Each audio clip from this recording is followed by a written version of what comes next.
Vanshika Chemistry classes. In this video, we are going to discuss about Kohlrausch law.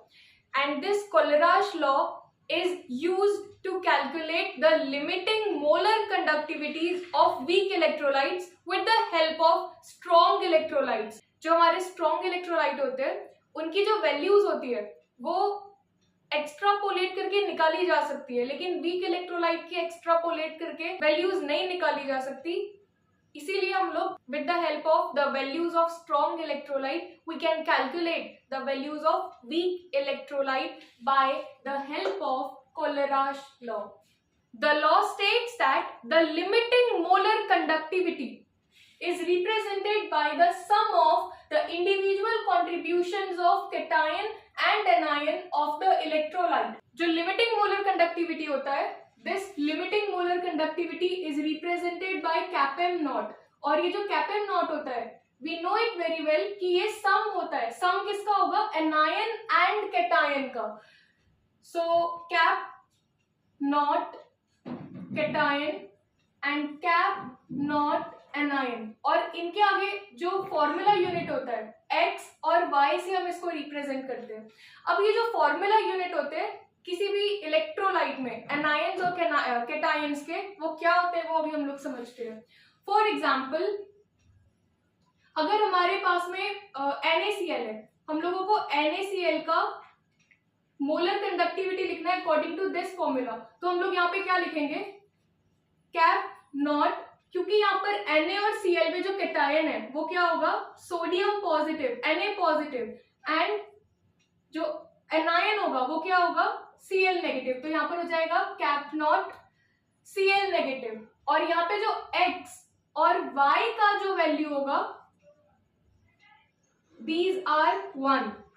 क्योंकि यहाँ पे आप देख सकते हो कि एनायन के ऊपर जो चार्ज है it is 1 positive, and chloride ion के ऊपर जो Cl है, Cl के ऊपर चार्ज है 1 नेगेटिव. इसका मतलब यहाँ पर क्या होगा कि जो नंबर ऑफ आयंस प्रेजेंट है वो टोटल कितने हैं? 1 है. इसको और क्लियर समझते हैं अभी हम लोग by taking an example of magnesium chloride MgCl2. So cap not MgCl2 is equals to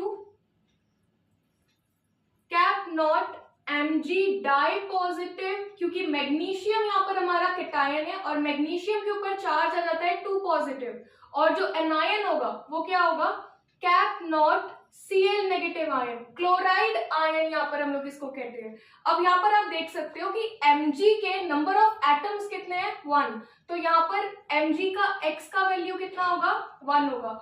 और जो Cl है, Cl के टोटल जो नंबर ऑफ यहाँ पर एटम्स है वो 2 है. तो हम लोग यहाँ पर क्या लिखेंगे? 2. तो यहाँ पे y का जो वैल्यू होगा वो 2 होगा. ये जो x और y नाम के जो वेरिएबल्स है ये हमको बताते हैं कि कितने नंबर ऑफ एटम्स प्रेजेंट है. जैसे कि Mg का यहाँ पर एक ही एटम प्रेजेंट है और Cl के कितने एटम्स है? 2 एटम्स प्रेजेंट है. तो हम लोग y की प्लेस पर यहाँ पे क्या लिखेंगे? 2, एंड x की प्लेस पे हम लोग क्या लिख देते हैं? 1 लिख देते हैं. इसको और क्लियर समझने के लिए एक और एग्जांपल लेते हैं.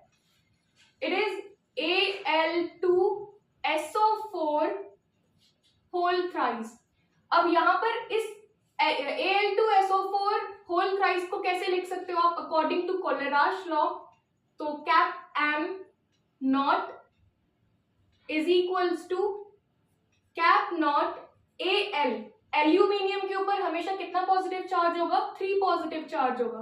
तो यहाँ पर लिखोगे Al ट्राई पॉजिटिव, और यहाँ पर total number of atoms aluminium के कितने गिवन है? 2. तो हम इसके आगे क्या लिख देंगे? 2 प्लस यहाँ पर आ जाएगा कैप, जो हमारा एनायन है वो होगा SO4 डाई नेगेटिव, क्योंकि सल्फेट के ऊपर हमेशा चार्ज कितना आता है? 2 नेगेटिव चार्ज आता है. और यहाँ पर टोटल नंबर ऑफ एटम्स कितने हैं इसके? ये हो जाएंगे 3.